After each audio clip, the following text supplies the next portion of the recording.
live. I have a little window that says I'm live.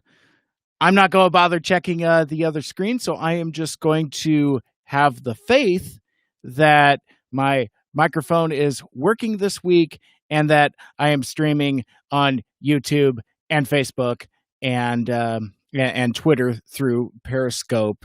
Well, hey, welcome everyone to another After Hours live stream of the Mike Seibert Radio podcast, powered by Poddex. How y'all doing this evening? I guess I would like to start by thanking everybody for being interested in hanging out with me an hour later. I wonder, and I don't know if I want to put this to a vote or however you want to interact, but does 9 o'clock work better for folks?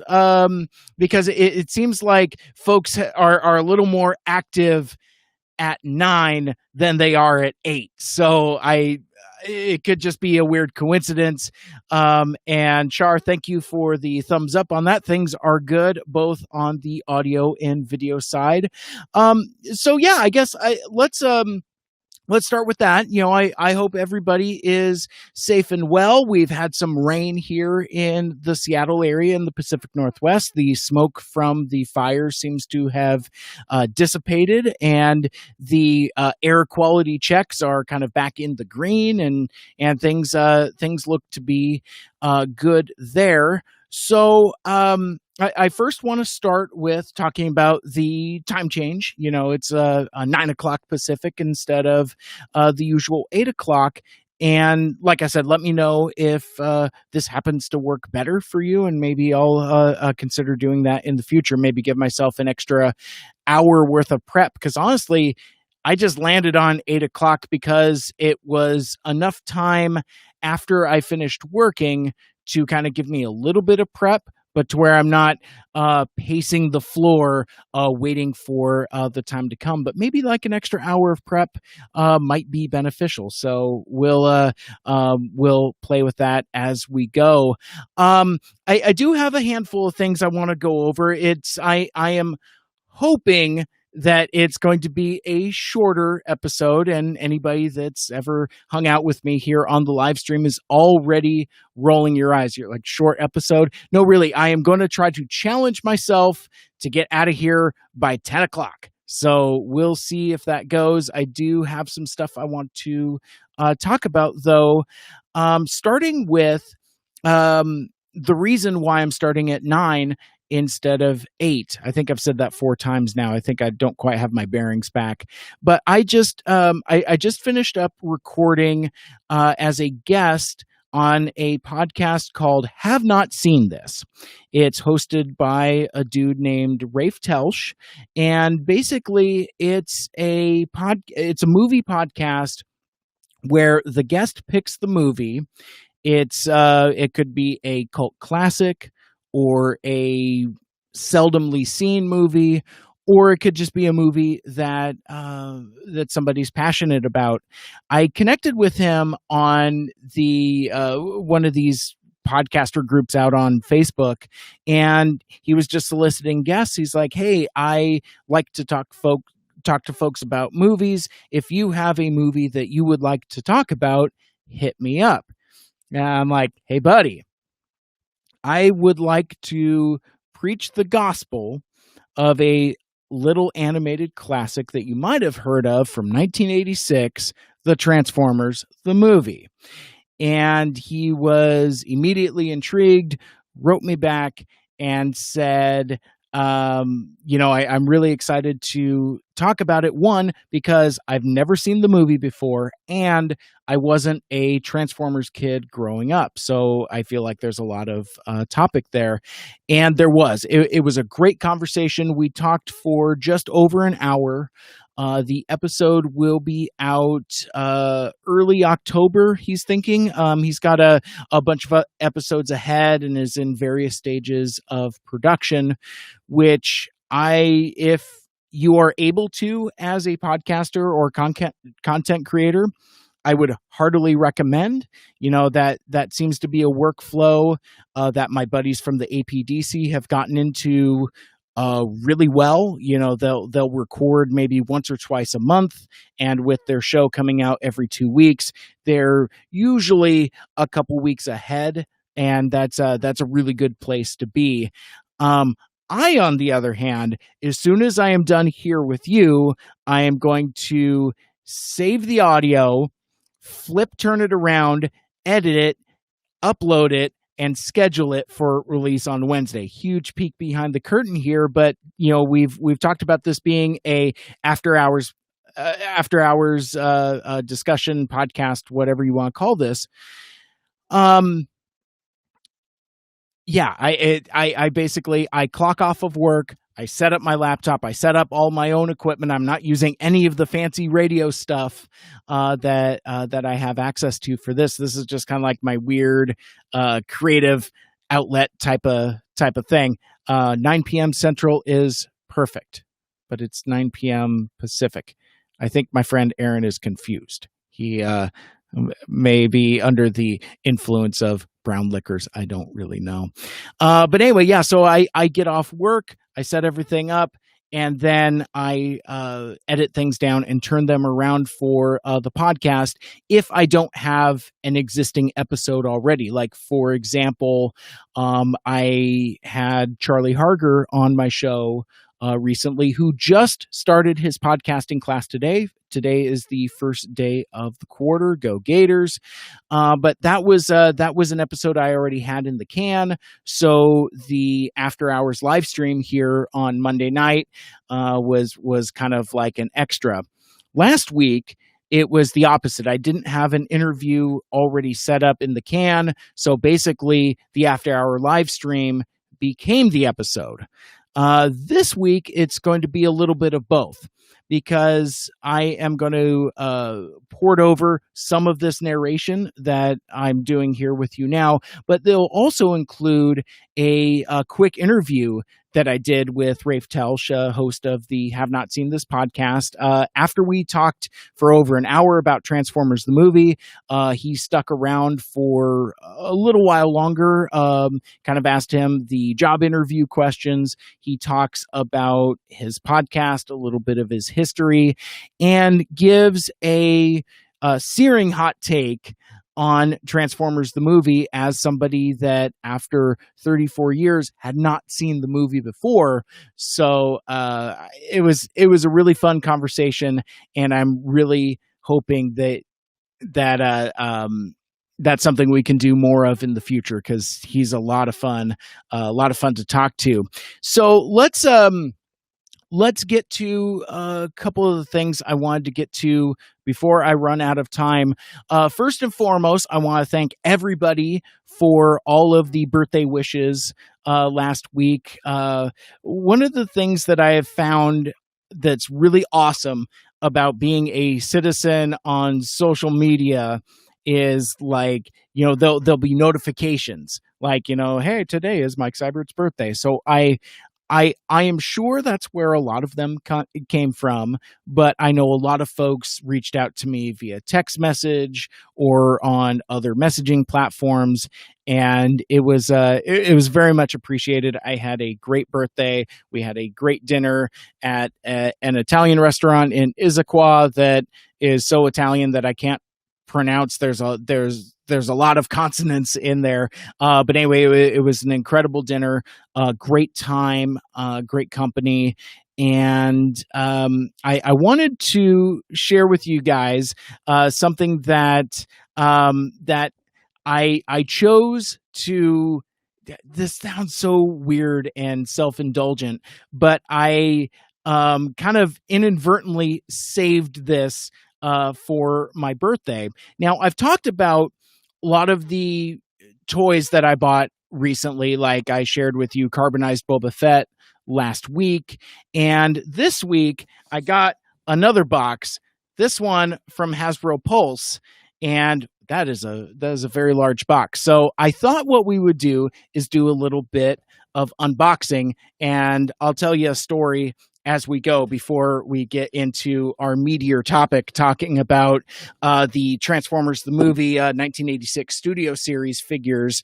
And I've got some hot takes about YouTubers and reviews and monetization and a couple other things that I'll try to get to before we run out of time. But for now, I wanted to show you this hefty box that I got from the Pulse. And as you can see on the video, G.I. Joe Classified series. This is a very large box. If you follow me on the social medias, I've already posted a lot about this. This is indeed Deluxe Snake Eyes, exclusive to Hasbro Pulse. But I thought, since I have a video platform, it would be kind of fun to unpack this guy and talk about him a little bit. So this... I ordered this figure back in February. That's when it first came up for pre-order. I didn't pre-order it right away because I wasn't sure if I wanted to get into pre-ordering toys. I've talked about this a lot before. I don't want to relitigate it now, but I'm not necessarily a huge toy collector, and I'm certainly not what I would consider to be a more contemporary toy collector, where, you know, really living that pre-order lifestyle. It's something relatively new to me, but I thought with this Deluxe Snake Eyes figure, since I've been such a huge fan of the character, and this was at the time the return of G.I. Joe, and in a more deluxe 6-inch scale, it was something I'm like, you know what? God damn it, I want this figure. I don't want to necessarily miss out on it. And come to find out, I found out about this retroactively. I did kind of miss out, because by the time I put in my pre-order, I don't know how many days it was after it was announced, but it wasn't sold out. But what I discovered later is that there were kind of like two allotments, I guess you would call it, in that a lot of the first wave of Deluxe Snake Eyes shipped in April. So that's when all of the YouTubers were doing reviews on it, and a lot of folks were getting their in-hand copies. I learned that myself and Ant from TFU.info and a couple other folks, we were in a different allotment, saying that our figures were going to ship in July. Now, keeping in mind that this was all before the Rona.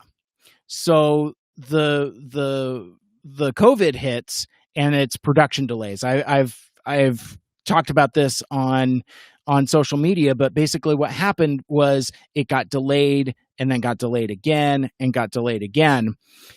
Long story short, or short story longer, this guy shows up mid-August, I believe. Or maybe it was the end of August, like right before the 1st of September.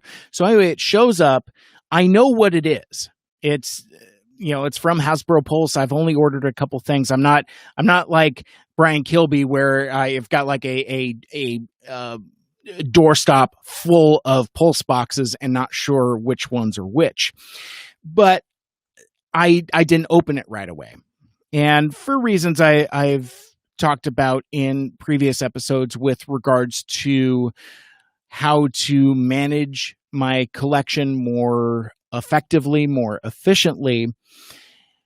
But I hung on to it for so long that it got close enough to my birthday to where I'm like, you know what? I'm just going to wait. And then my birthday comes, we come back from having dinner, and poor Lucky a after dinner drink, and myself as well. But I was like, hey man, would you be cool if I open up this box? And you know, she was like, sure. Well, what is it? Well, I know what it is. So it is kind of weird that I chose to kind of give a birthday gift to myself, even though that was never my intention at the time. I pre-ordered this thing back in February. It showed up in August, late August.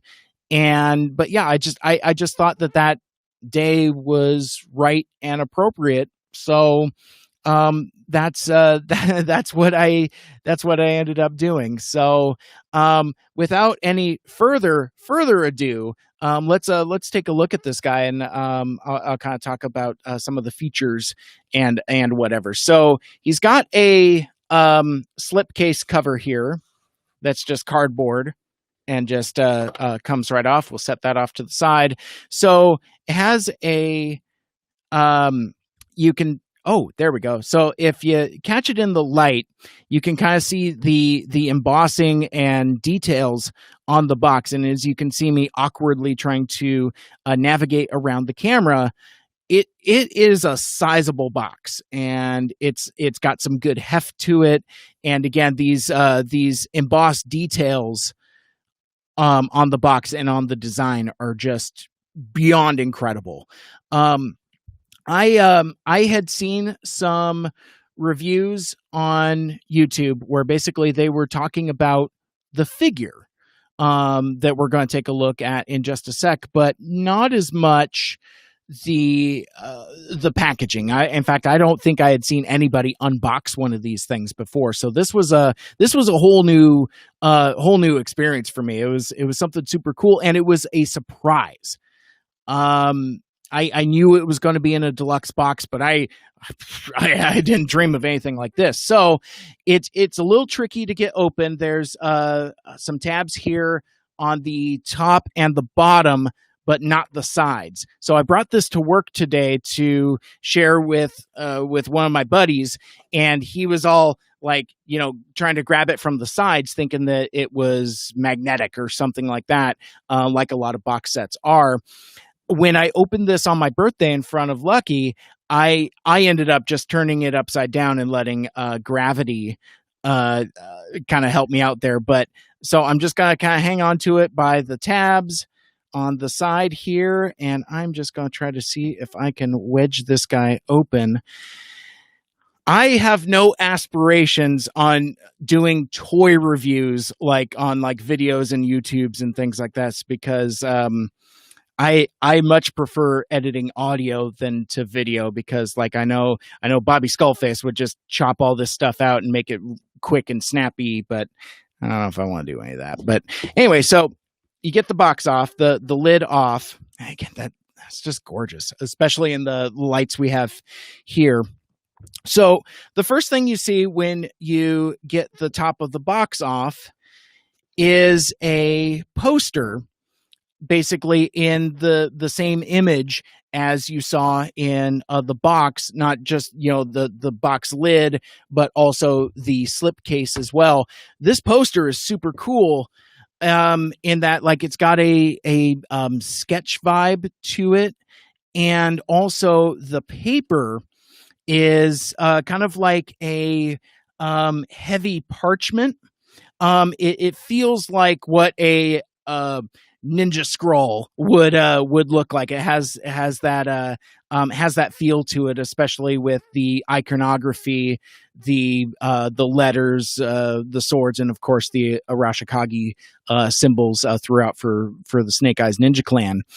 Now, I agree with Aaron. This the packaging is the best part about this. Great illustration and planning and execution in the printing. I mean, again, so I was talking with my buddy who does have a variety of box sets, like Criterion collections, and he just recently got like a really handsome Def Leppard box set. And anytime there's like postcards, posters, souvenir books, you almost kind of need to keep all that together to kind of maintain the cohesiveness of the set. So, I mean, because I asked him, I was like, so what do I do with this? Do I frame it? Do I put it up? What do I do with it? And his thing was like, yeah, man, just keep it with the box. And so that might not be what I do with it long term, but yeah, definitely short term. That's what I'm going to do. Just kind of use it as a kind of like a second liner or cover. So let's get to this, because it's super cool. So you take off the lid, you pull the poster away, and then there he is. So you have Deluxe Snake Eyes in the classified series packaging, like the retail version. And then to the other side here, you have I'm glad my microphone is still here and not blocking that off. I'm just blocking my face on the video. But then like you have this whole encased foam with his additional weapons and this cool weapons rack that goes with it as well. Now, I joked about this when I had Dave Cabal on my show recently, and we were talking about the other figures in the line, and the Red Ninja, who is basically a troop builder figure, kind of a goon henchman type of things.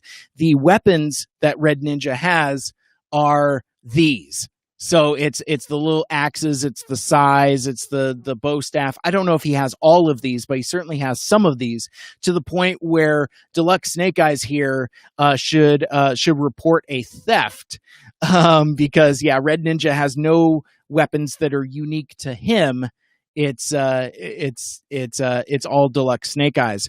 So from here, as you can see, it's this foam inlay with this really cool rack thing. I want to pop this guy out real quick if I can. I'm actually going to turn this towards myself so that I can actually see what I'm doing. See if I can keep talking while I'm doing so.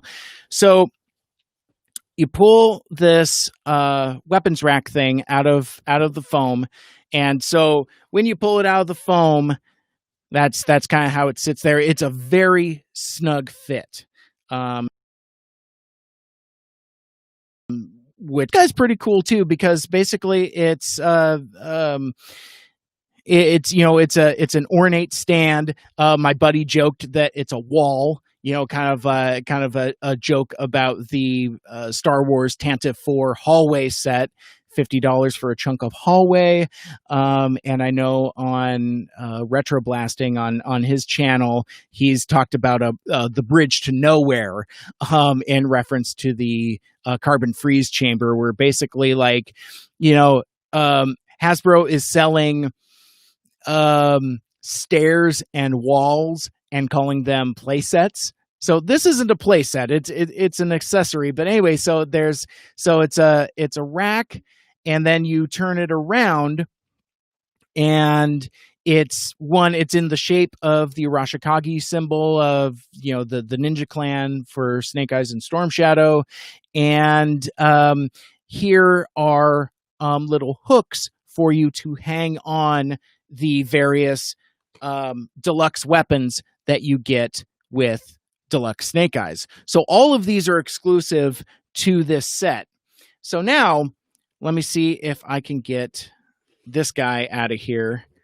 Yeah, see, and I love that the foam is just segmented, and it really, it's not a big deal.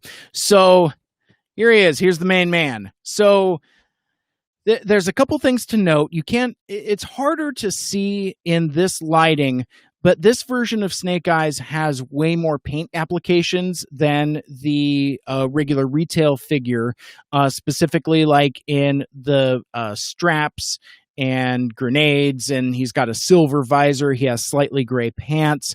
I really wish I would have brought the retail version with me for comparisons. Maybe if I was a toy reviewer, YouTuber person, maybe I would do that, but I don't. It's not a sandbox I want to play in, because again, I have criticisms for those knuckleheads that I will share later, and I sometimes have difficulty owning up to my own hypocrisy. But anyhow, this guy is super cool.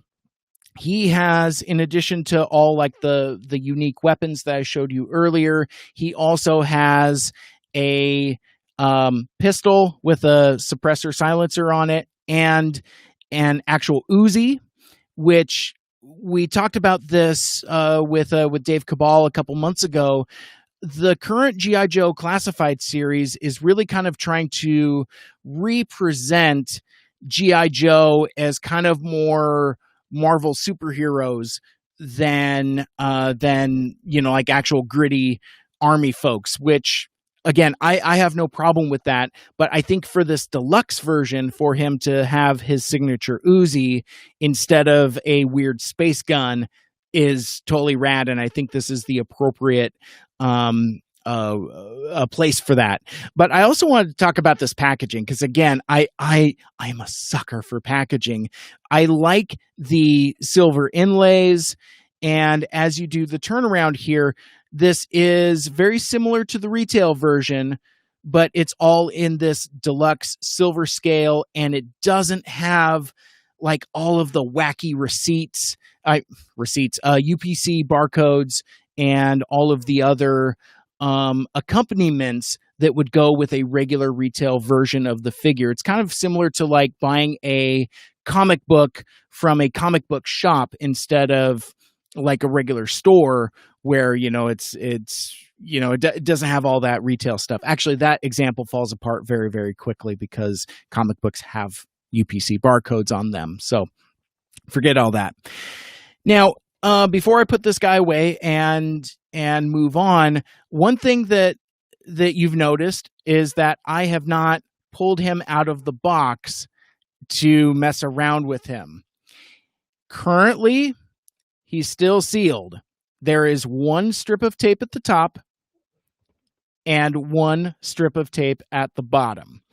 And I had a conversation with my buddy at work, and he's like, I don't know if I would open that, because once I open it, it's opened. And in my contemporary collection, like I talked about this with Carbonized Boba Fett last week, I have opened him. I have messed around with him. I've played with him. I have done similar messing around with the retail version of Snake Eyes, which is basically the same figure. I bought the retail version because I was getting impatient waiting for this deluxe version to show up. So it was really just kind of like a substitute. So if I open him, it's basically the same experience, the same figure, except that I could pose him using the Uzi, and he does have a couple swappable hands, some of which you really can't see. Some of them are blocked off by the packaging here, but he's got one where he's like throwing stars, and he's got like some climbing grips and some things like that. But at this time where I've kind of been trying to transition from a straight box collector, not opening packages and fiddling with the toys, and going to where it's like I can still enjoy the packaging and still play with the toys. This one's kind of a it's a bit of a puzzler for me. So I would actually kind of like to hear your advice as well about, should I open him? Should I play with him? Or since it is this deluxe set, should I keep it intact? Arguably, I've already kind of compromised the condition by to work and playing with it and messing around with it. Like I can see like on the slipcase where like some of the corners are, kind of, I've definitely handled the package, flag that. But yeah, I don't know. It's something that I don't know how to litigate by myself. So I'm actually kind of curious what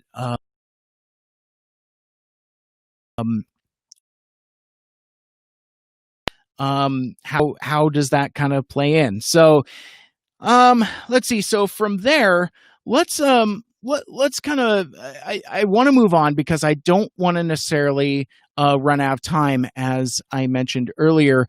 The main topic I wanted to discuss this evening was the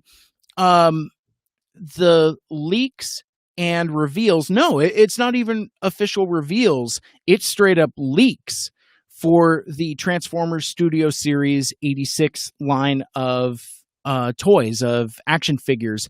And it's interesting because I don't know what they're officially called. As far as I know, Hasbro has yet to officially announce the extension of the Studio Series line of figures that will be directly related and inspired by Transformers the movie from 1986. So I've seen it kind of referred to a few different ways, so I'm just going to call it Transformers Studio Series 86 until somebody tells me that it's something different. So over the weekend, a video dropped, and it's a video review of Studio Series Hot Rod. And I'd like to share with you a picture of that. I'm going to share my screen here. Give me just a moment.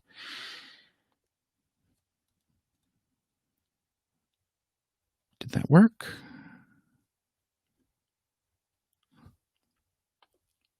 There we go.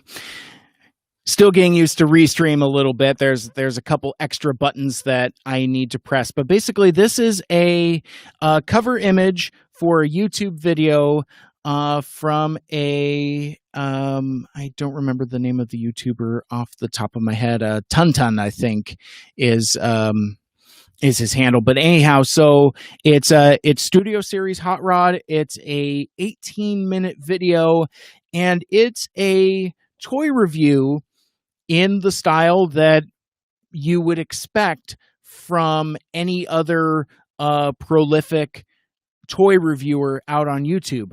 But this has something different to that, in that, oh, hey, is that little box working there?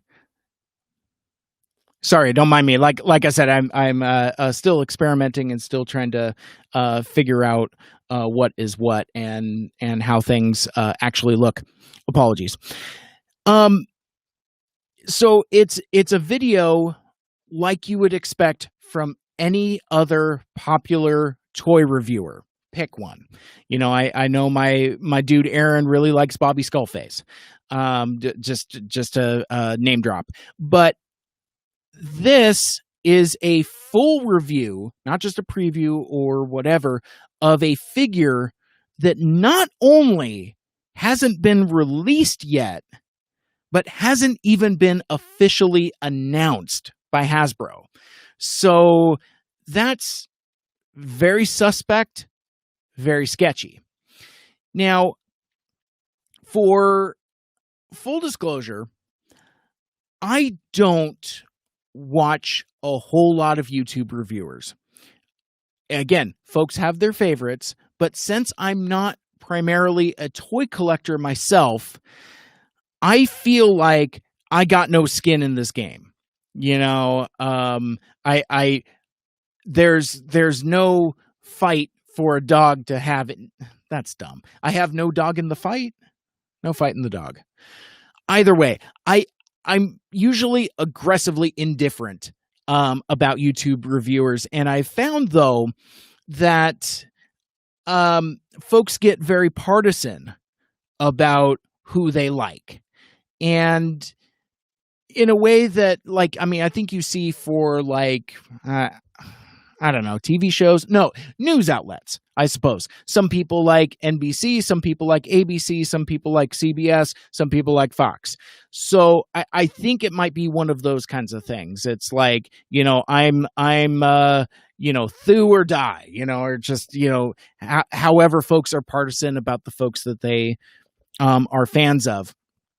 Where I'm going with that is that I don't care, because I don't care about the toys that much to listen to folks get really in depth about the intricacies of the toys. That being said, messing around with Snake Eyes here over here and presenting it for you, I can see the appeal from a content creation standpoint. I could see why folks would have fun with that. You know, I have fun with podcasting and talking about stuff that I'm passionate about. So it is the same difference. But so all of that is to preface and say that this is a scene that I know very little about. So kind of take my commentary with a grain of salt. I further don't necessarily have a high opinion of what I would consider to be quote unquote YouTubers at large. It's kind of the same brushstroke that you can paint podcasters with. It's like, oh, he's a podcaster. Oh, he's a YouTuber. So I get that. That's not lost on me. It's just content that's not generally for me. Generally, video content isn't for me. I like listening to audio. I enjoy that type of entertainment as a companion media. That's why I'm drawn to radio. That's why I'm drawn to podcasting, because it's something that I can do while I'm doing something else. I feel, perhaps I'm doing it incorrectly, but YouTube videos are videos, and that it demands your attention to watch them. And I have a hard time investing 15 minutes in watching a video while that is captivating my attention and I can't do anything else. This weekend, I see this the Studio Series Hot Rod video, and I was reluctant to click on it at first. And the reason why I was reluctant to click on it at first is because I've heard allegations in the reviewer, content creator community of theft. That it's like there's a reviewer out of England. I don't know if he's specifically out of England. He has a British accent. Did a review on Earthrise Scorponok. I think it was after it was announced, but way before it hit retail. I think it was even before you could order the dang thing. So kind of similar to this hot rod situation that we're going to talk about, but not nearly as bad. But still, it's like, where are these reviewers getting these early copies? Are they comped by Hasbro? Possibly. But there are some in the community that allege that, maybe some fell off the truck and into these reviewers' hands. Now, I also want to talk about kind of like reviews in general, and kind of contextualizing it with the type of content that I do. I one of the criticisms I've heard of my show, specifically like with some of the TV reviews and definitely the movie reviews, is that it's full spoilers. So my defense to that is that I find it difficult to discuss something in vague strokes without discussing plot points, character motivations, things that occur. And I need that freedom to just be able to just, talk about it openly. I listen to movie podcasts where they have a non-spoiler section and a spoiler section, and it's very delineated by, like, they play an actual sound effect where they hit the button, the spoiler sounder goes off. I know Ant from tfu.info in Transformers University, he's very clear and explicit about spoilers. But what I've discovered over listening to spoiler-free reviews, I've had plot points inadvertently spoiled for me. Now, that aren't like huge spoilers, but enough of a spoiler where it just kind of like, you know what, I really wish I hadn't heard that, even though it's kind of like under a spoiler-free umbrella. I remember in an episode of BJ Shea's Geek Nation where they were talking about Logan, the Wolverine movie, and it was a spoiler-free review, but the reviewer, I think it was Mark Ronner at the time, was talking about the dynamic between Professor Xavier and Logan. and just talking about the performances that both actors put in. But then he mentions that he's like, yeah, there's the scene where Logan has to help Charles Xavier use the bathroom, and he kind of talked about how how that was a defining part for their characters. But while that scene isn't necessarily consequential to the overall plot, it was still something that was a bit of a spoiler in a spoiler-free review. So it's like I subconsciously was waiting for that scene, which sounds incredibly awkward when I say that out loud. I was just waiting for that scene where Charles Xavier and Logan went into the bathroom together, and Wolverine had to help him use the bathroom. It's one of those evenings. But no, it was just one of those things that kind of made me swear off of spoiler-free reviews.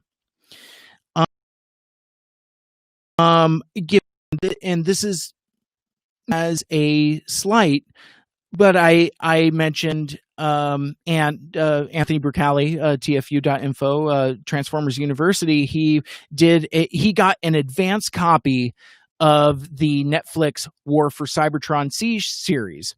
Him and several other Transformers podcasters, including the Transmissions guys and other folks as well, that have done. It was interesting because like the different Transformer shows kind of approached it in different ways. So it was kind of cool to listen to Transmissions take on it. And so it was a different experience. But Anthony put up he's like, well, I'm going to do this spoiler free and then give you an opportunity to punch out, give plenty of warnings, even gave a countdown. But prior to that, he was just talking about various characters that had various character beats. And then he mentions that Sound Blaster shows up and that he's a character in the War for Cybertron Siege series on Netflix. And for me, that was actually a spoiler, even though it was in a spoiler-free review. Like Sound Blaster didn't show up in any of the trailers. I don't know if he had been referred to in other places. Perhaps he had, and he had just missed it, and that was my fault. Kind of buyer beware. But it was one of those things where when I had heard that, I became excited and was. I really wish I would have had that moment where spoilers again. I and I know that there was a toy released of Sound Blaster in the Siege line, but it was just basically like a repaint of Soundwave, and it had 35th anniversary indica on it. It wasn't branded as a Netflix type of thing, like Hotlink and Megatron and Sideswipe, Chromia, and Hound, and certainly a Decepticon Mirage. So Decepticon Mirage was kind of like, well, hey, how's this going to be? Is he in disguise? Is he really a Decepticon? Is it like that episode Trader with Cliff Jumper? Blaster was just kind of like a one-off special toy for that Walmart exclusive. So I didn't think he was going to be a character. But I would have I would have thought it would have been awesome to have that surprise, because he just shows up. We go to Sound Blaster's Citadel and he's just right there. And anyway, that's all just an elaborate illustration to where that's why I do full spoiler reviews, and I don't mess around with trying to delineate spoilers and non-spoilers, because I feel like I would do the exact same thing. I would say, and Sound Blaster is totally a character. There's this scene between Wolverine and Professor Xavier. Where I think I'm trying to go with this, and I'm trying to loop this back around to content creation and just kind of being spoiler free, is that with the toy reviews,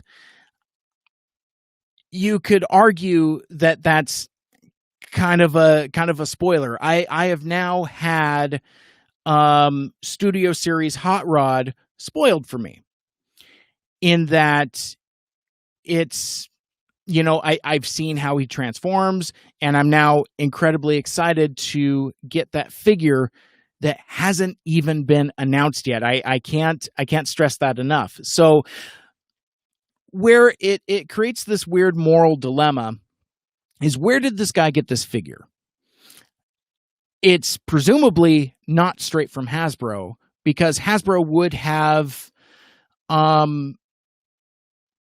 released it. I apologize. I lost my train of thought, and I tried to get back on track, and I got myself even more messed up. What I wanted to talk about is how kind of like reviews work. So like, if you are, say, like a movie reviewer, you generally get a early review copy of the movie. If you are a comic book reviewer, you generally get your comic books early so that you can do your reviews early. For example, the Transmissions guys, just to drop names, since I'm spilling tea. Not that I'm throwing them under the bus, but they have an arrangement with IDW where they get comic books ahead of time. That way they can read them and review them when the book hits shelves. Now, I don't know about you, but very rarely do I read comics on day and date. Very rarely and I guess this is kind of like a pre-COVID mindset, but very rarely date. Very rarely do I see TV shows day and date. So for me, I think early reviews aren't necessarily something that's for me. And again, that because of those inadvertent spoilers and things like that I took way too long to explain. So those are just kind of some of my thoughts on kind of review culture and how I feel like I fit into it. Like there have been a couple times where I've gotten early releases. Like Flint Dilly sent me a link to his book, The Games Master, but the way I had scheduled it was a pretty quick turnaround, so I didn't really read much of it. I started it so that I could speak confidently of it, but I actually kind of liked that I hadn't read the whole book before I talked to him, so that I can just kind of like experience his stories organically. So where did this dude get this toy? I have no idea. And I don't know if I've heard other folks debating it and discussing it as yet. I'm sure other folks will talk about it. But I don't know if it's morally right, for lack of a better term, to watch the video, because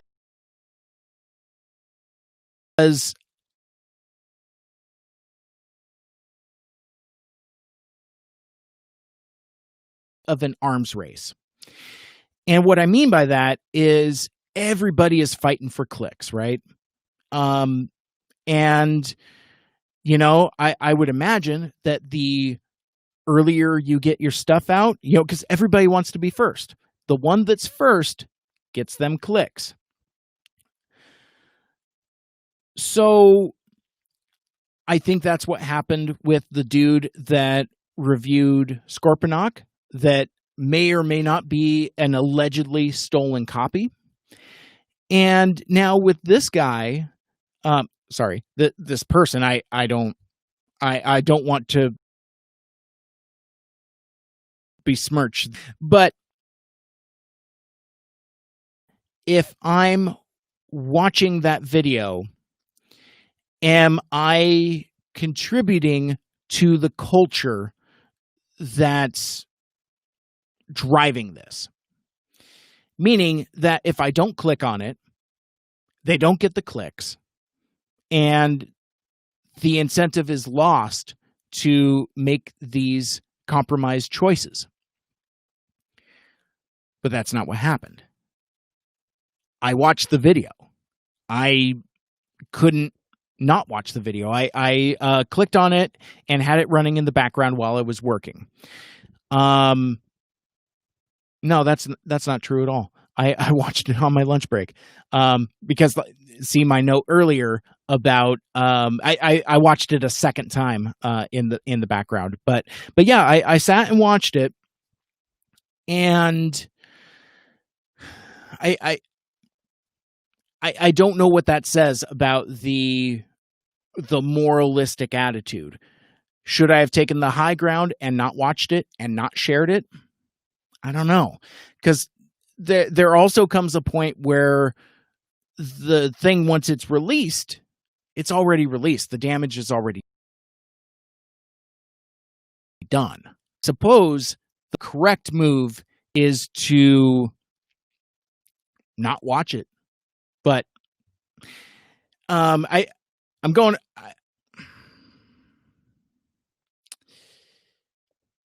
That's a fair.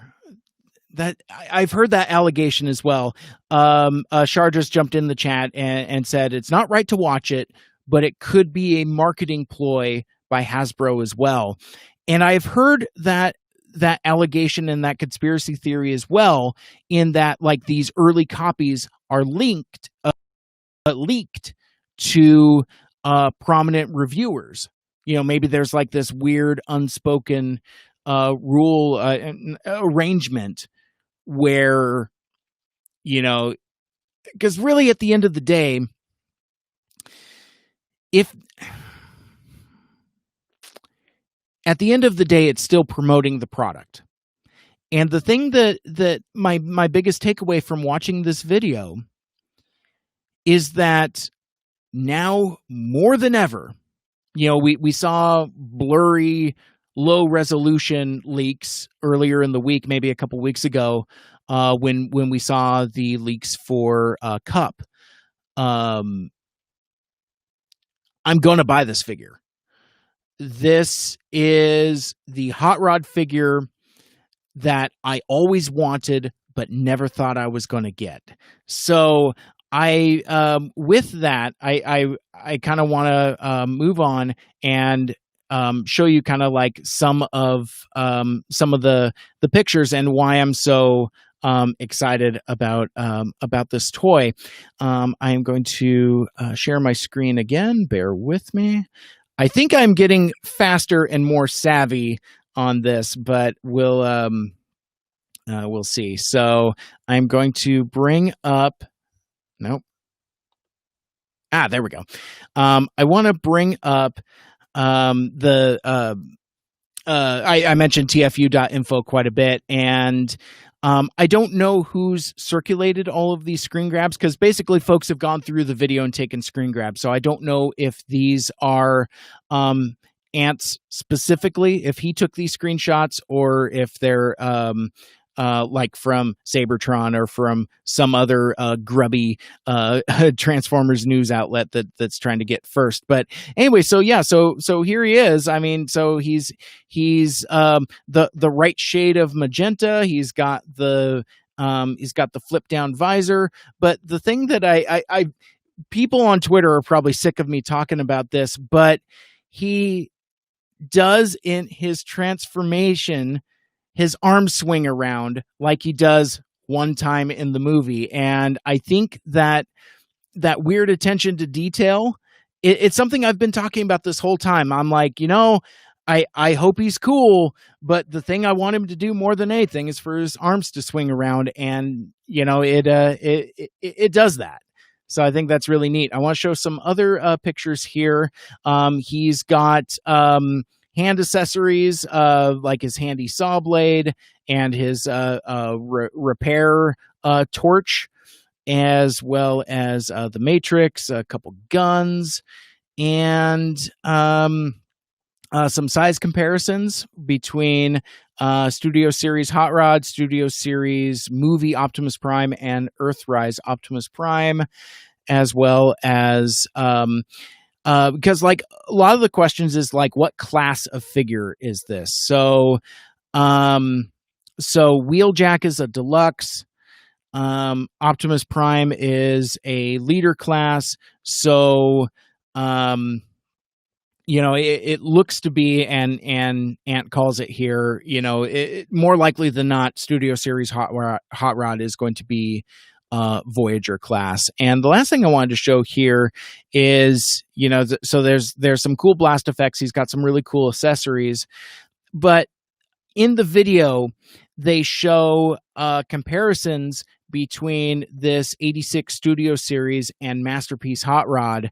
And for me, at least, I'm kind of glad I didn't buy that Masterpiece Hot Rod. I'm not a Masterpiece collector quite yet. I have a few that I've talked about previously, but yeah, it's Studio Series Hot Rod does basically everything you want a hot rod figure to do.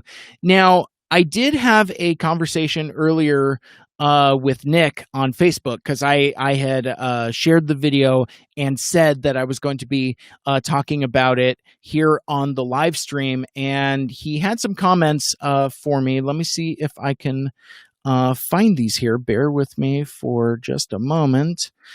Because we had a lengthy conversation, but he did want to weigh in kind of about not just Studio Series Hot Rod, but really kind of like the 86 Studio Series in general. And before I where did I put it? Before I go through Nick's comments, I also want to talk about the other figures in the 86 Studio Series that we've seen so far. We've I'm going to share my screen here again. See, again, I'm getting quicker at this. This is almost working. It's almost working. So we'll maximize that, and then there we go. So there's a few figures here. I talked about Cup. That was leaked, I want to say last week or the week before.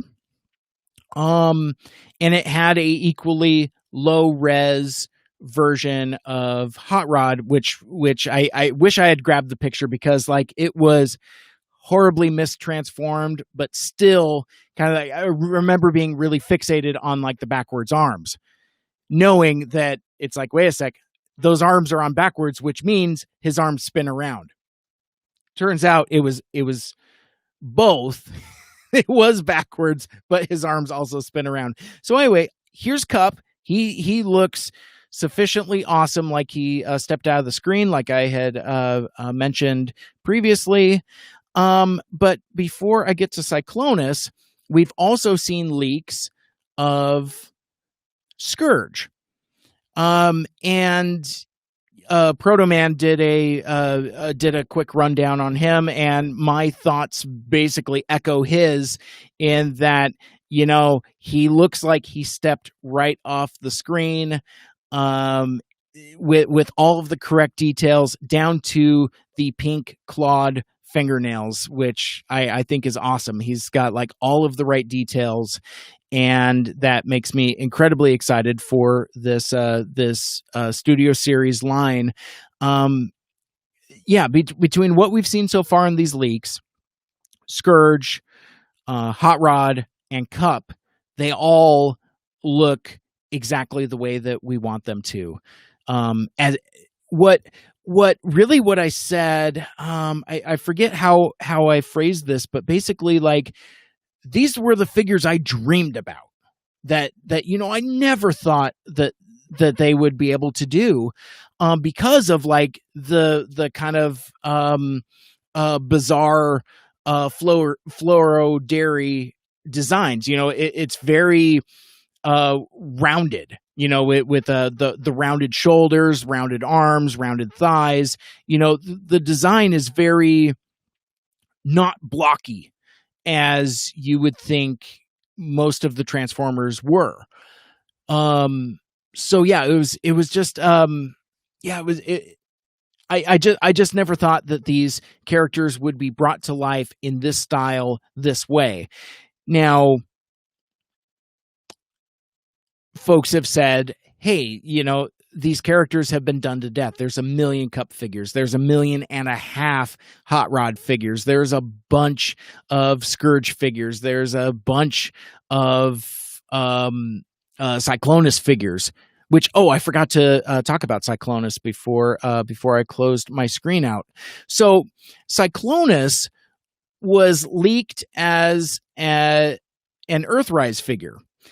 And I don't know about you, but looking at Cyclonus here in robot mode, and again in jet mode, this looks like it fits the same aesthetic as his buddy Scourge and as Cup, and maybe I still have... I may have closed that. Let me see what's going on.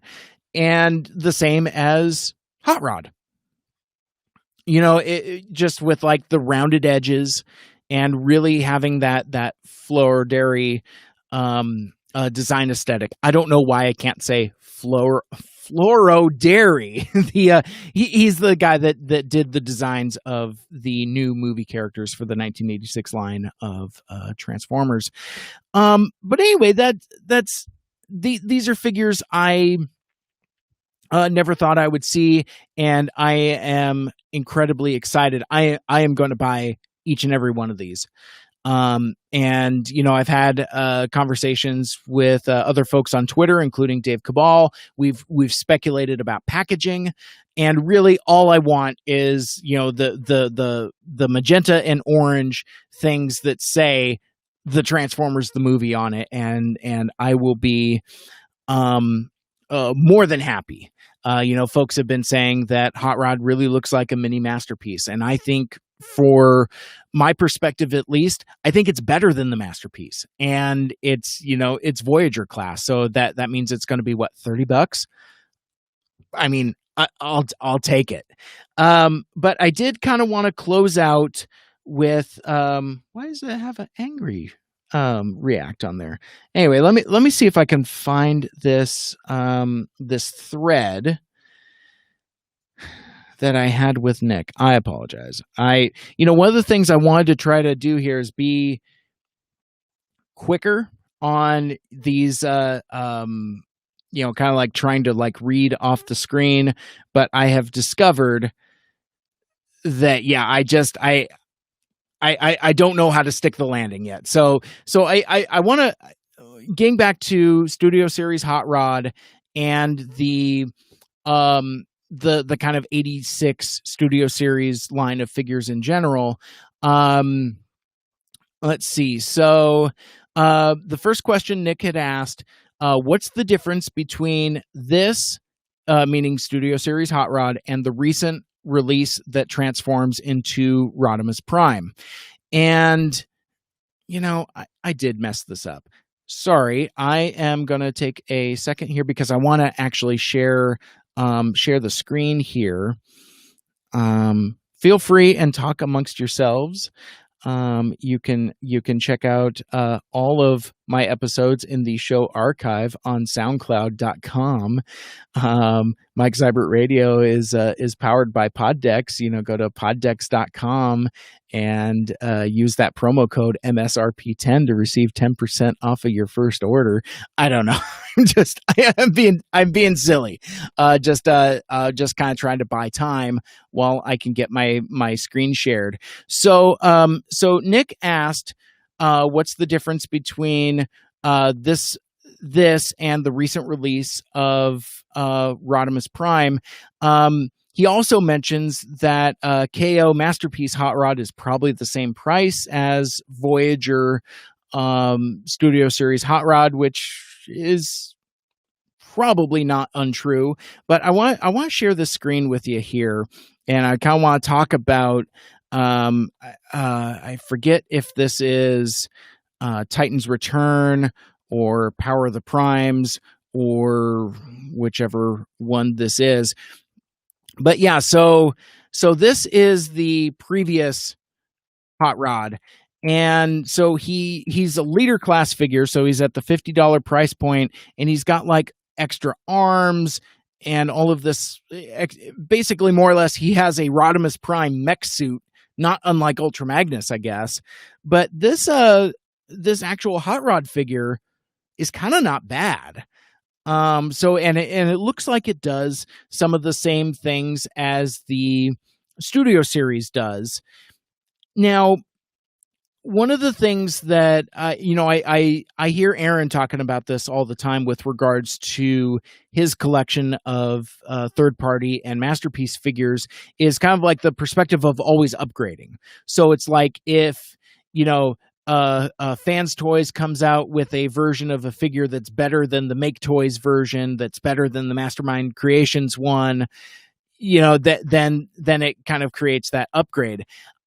I don't know if you have this Titan's Return Hot Rod / Rodimus Prime, do you need Studio Series Hot Rod? Possibly, probably. I don't know. I don't have him, and my appeal for the Studio Series figures is that they are specifically branded with that specific call out to Transformers the movie.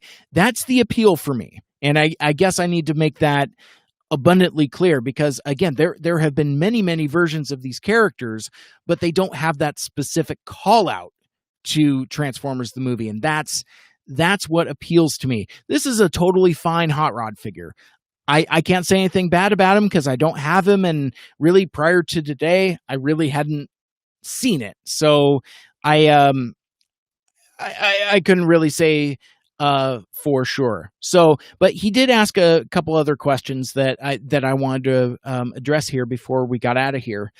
Let's see. So Nick also says the Scourge photos released at about the same time as this review look a lot like the third-party Hot Toys version that's over $100.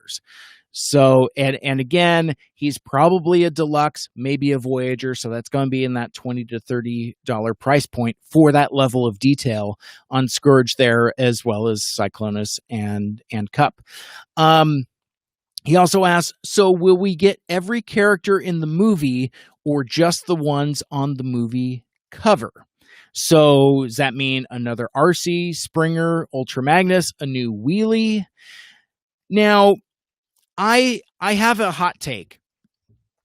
I've mentioned this on social media before previously also. For me personally, what I would like to see for the 1986 Studio Series line of figures is you do the characters on the poster and only the characters on the poster. So that means no Optimus Prime, no Megatron, no Soundwave, boo. But to really highlight the new characters or the 1986 characters. So, and that's from what I've seen in the leaks, image-wise, fits that bill. Hot Rod, Cup, Cyclonus, Scourge. I very much feel that that's not an Earthrise Cyclonus. That's a Studio Series Cyclonus. But those are the characters I want to see.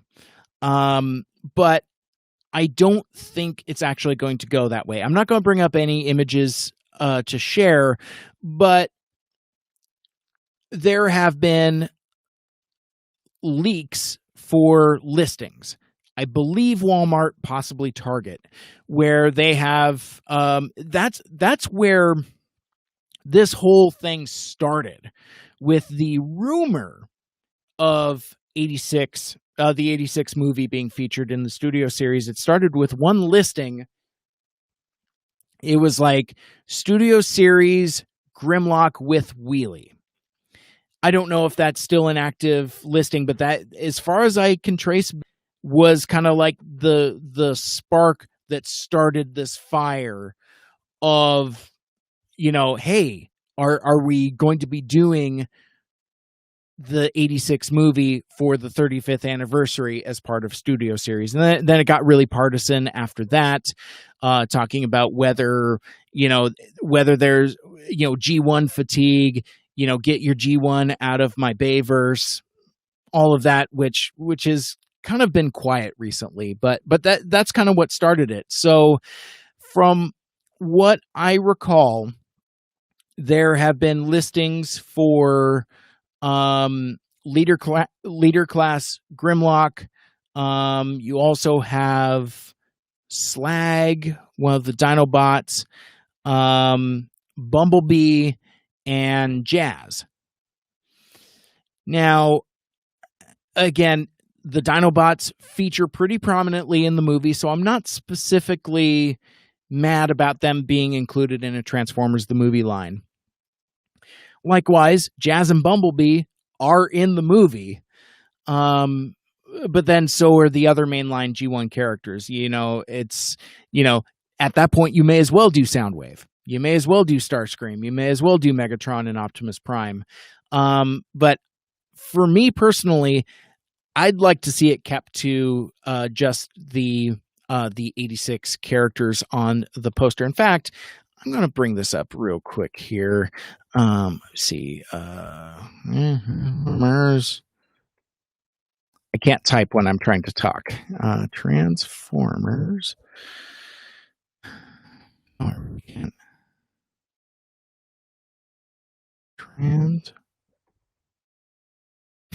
Transformers. The movie. My gosh. Give me a good high res image. Okay, very good. Why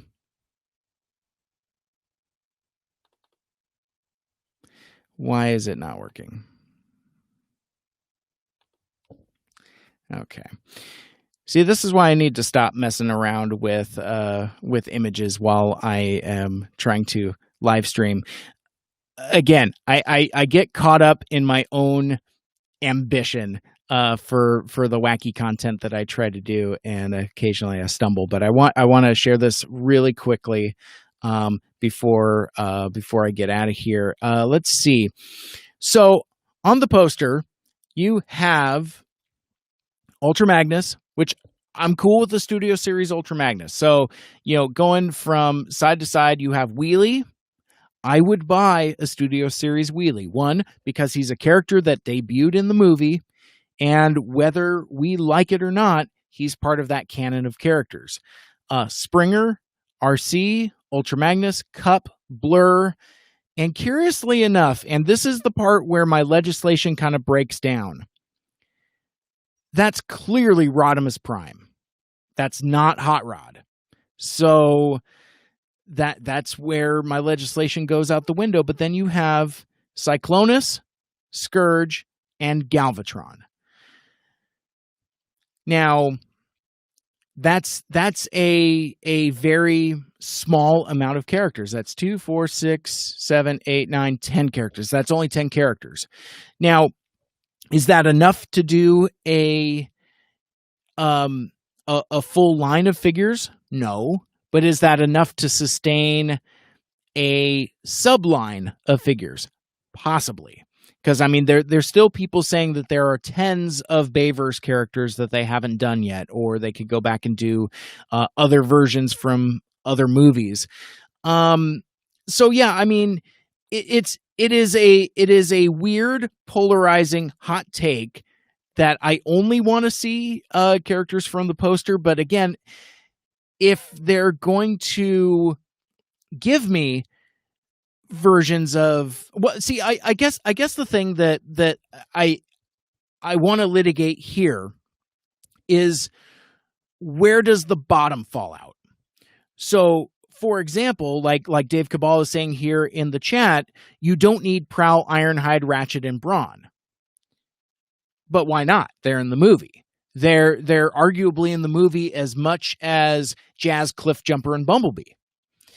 Do you do Hound and Sunstreaker? They're there also. again, I think Flint Dilley said that there's like 130 characters with speaking parts or something like that. So yeah, it's like I don't know where you drop it off. Likewise, I would also say I can make an equal case for including Perceptor and Blaster because they have prominent speaking roles. So I don't know, but yeah, for some reason, like Jazz and the Dinobots and Bumblebee kind of sort of brushed me the wrong way, and I think that kind of adds fuel to the mindset of get your G1 out of my Studio Series. I could see Studio Series 86 kind of becoming just another platform for G1, which is, I think, what some of those critics were on about beforehand. And I'm just now getting around to kind of seeing it from their viewpoint. But yeah, I'd love to hear what you think. What do you think about the Studio Series line for the 86 movie? Is it something you're excited for? Is it something you're sick of me talking about? Just kind of let me know what you think. Let me see. Last thing. Now, I know I said that I wanted to keep things short. I have failed once again. I failed you. I sorry.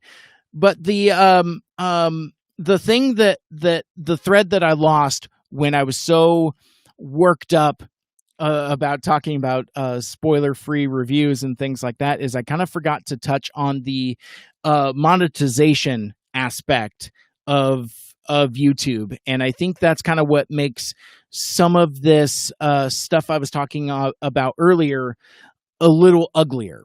Like I was watching that Ton review, and it cracked me up because the video was rotten with ads. It was I don't know, once every couple minutes, every few minutes. I didn't really I didn't really keep track, but it was enough to where it became increasingly annoying. And it reminded me of, and I'm not going to throw this creator under the bus because, they do their thing. We do our things. It's fine. But there was another YouTuber that interviewed Flint Dilley about maybe a week after I did. And I apologize. It was a day or two before I interviewed Flint Dilley, and watching the interview was a slog because it was just so rotten with injected ads. And I was talking with a friend at work, and they were talking about like there's various levels of monetization. I don't know anything about this, so please feel free and sharpshoot me and let me know.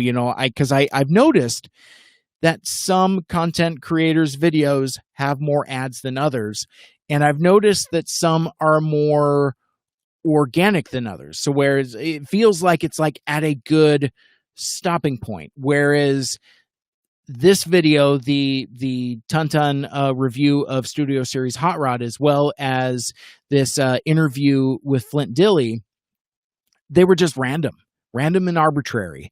And what my friend at work told me is that there's various settings or various levels to where you can make it organic, or you just give it over to YouTube and they just throw in ads wherever. And again, like, it was bad enough when where it's an arms race to get clicks. You throw monetization in there and it makes it even more ugly. And I think that was the thread I kind of wormed my way out of as I kind of lost track of what I was talking about with regards to these theft allegations and just kind of like the ugliness of the early review scene. Um, and I'm coming at this from the perspective of a guy, a person, a content creator that I'm doing it for the fun. And I'm not trying to virtue signal, because I mean that's another thing. I saw something from a remember last year there was a little boy named what was his name? Whitaker Weinberger, who was he had been struggling with cancer for his whole life. He was turning 4. It was his 4th birthday, and he's in love with Bumblebee. And just, anytime he sees a yellow car, he thinks every yellow car is Bumblebee. So like his mom reached out to a local TV station and said, "Hey man, my he's a cancer survivor. He's had a rough go of it. Can we do something to where, we have like a few cars show up on, so he can see yellow cars on his way to school?" It was a heartwarming story, and I shared the hell out of it. I almost reached out to the reporter Jay Korf, and I just like, I don't know if I want to mess with that, and I wasn't sure of the timing, so it passed. My point being is like a YouTuber did a video about it, spotlighting it, very similar to how I did in my own podcast. But the thing that drove me nuts is that it seemed like every couple minutes he made it a point of saying, like, I'm not monetizing this video because I think this message is important, and I'm not monetizing this video. I mean, it's like he said it several times, and it was it was increasingly irritating, and to me it smacked of virtue signaling. So, but that's probably just me being a grump. I'm also in a weird category where I know that I'm doing this as a hobby. And the way I look at a hobby, like let's say it's toy collecting or comic book collecting or woodworking or skateboarding or whatever, these are hobbies that you do for the fun of it. And oftentimes your hobbies cost you money. And that's kind of how I look at podcasting. So it's like, I've purchased equipment. I pay for audio hosting. There's costs associated with this hobby.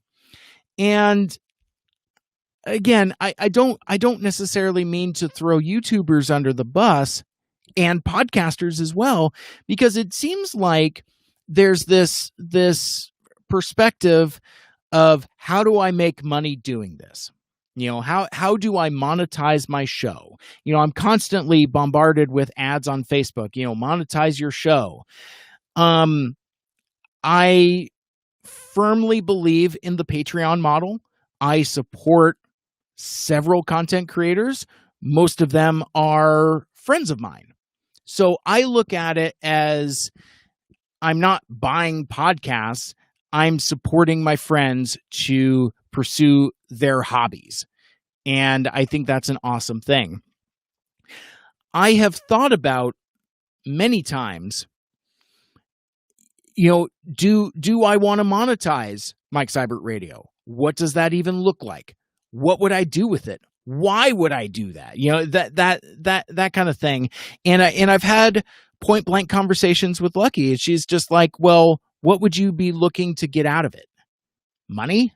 And honestly, if I were to do any kind of monetizing model, my goal would just be to perhaps cover my hosting fees and use continuing proceeds on equipment upgrades, just reinvested into the show. It's like I'm using my laptop with a really not great camera.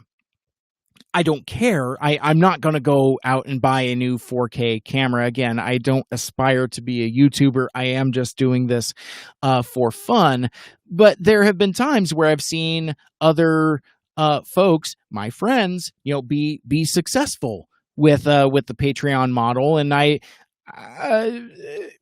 I occasionally suffer from FOMO, and I don't know. I feel like, oh, well, I could do that. I have something to offer.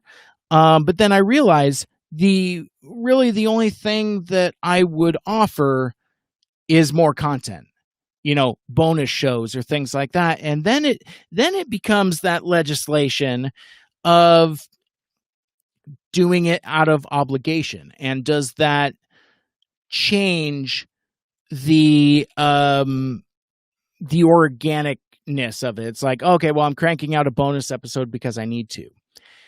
I don't know. These are things that I haven't thought of super deeply.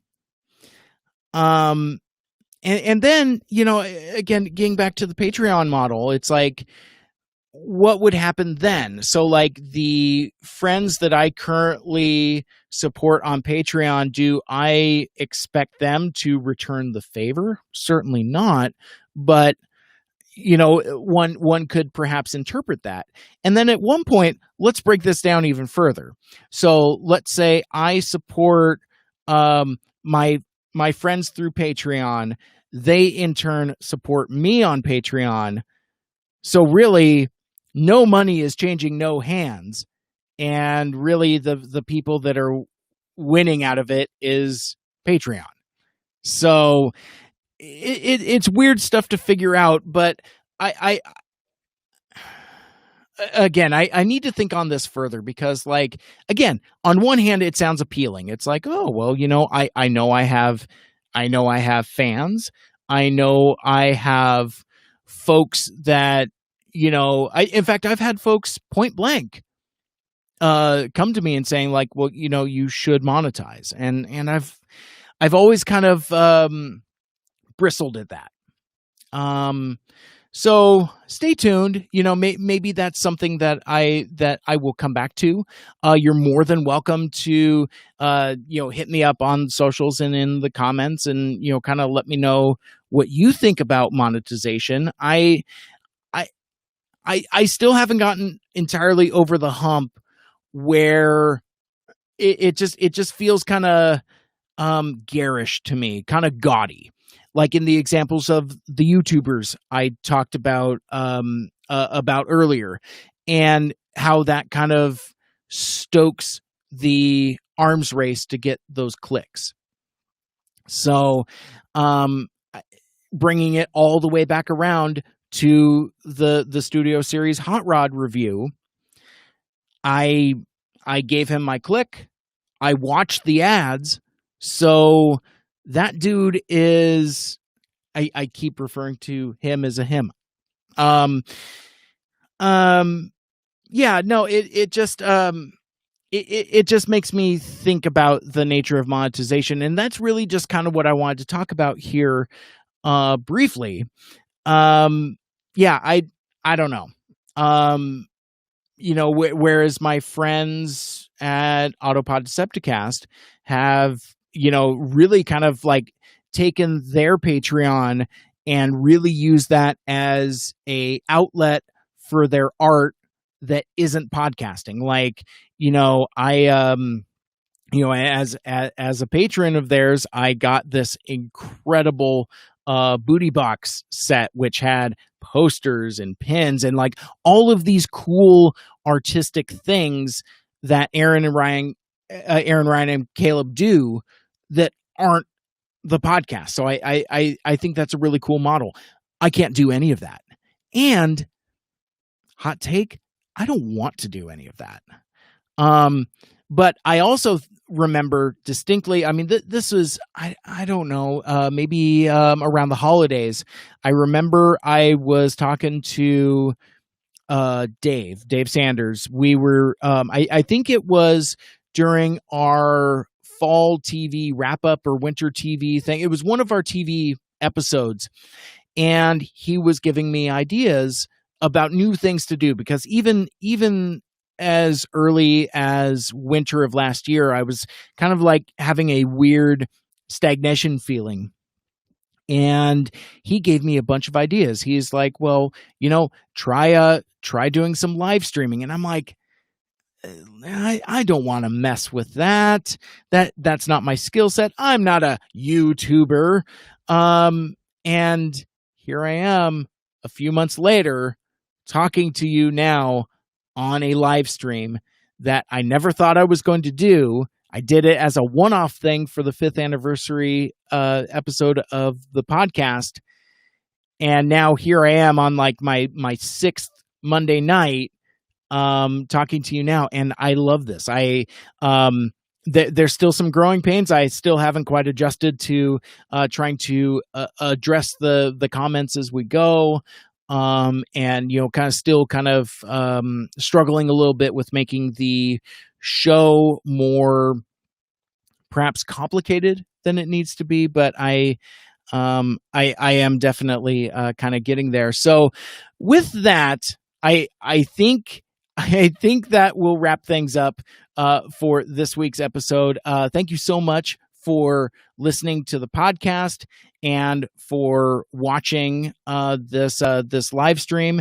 If you would like to listen to my podcast, Mike Seibert Radio, you can subscribe on SoundCloud, Apple Podcasts, Google Podcasts, Stitcher, TuneIn Radio, or wherever else you listen to your podcasts. Like, share, rate, and review the show. Let me know what you like and what you'd like to see more of. Special thanks to Rafe Telsch for having me on as a guest of the Have Not Seen podcast. Again, his episode for Transformers the movie will be dropping sometime early October, and a special extra thanks to him for hanging around for an extra couple minutes after we finished the episode to do that kind of cross promo bit. Mike Seibert Radio is produced by Dave Sanders and is powered by Poddex. So for Rafe Telsch and Mike Seibert Radio, my name is Mike. And until next time, wear your mask, wash your hands, and of course, make good choices. Good night.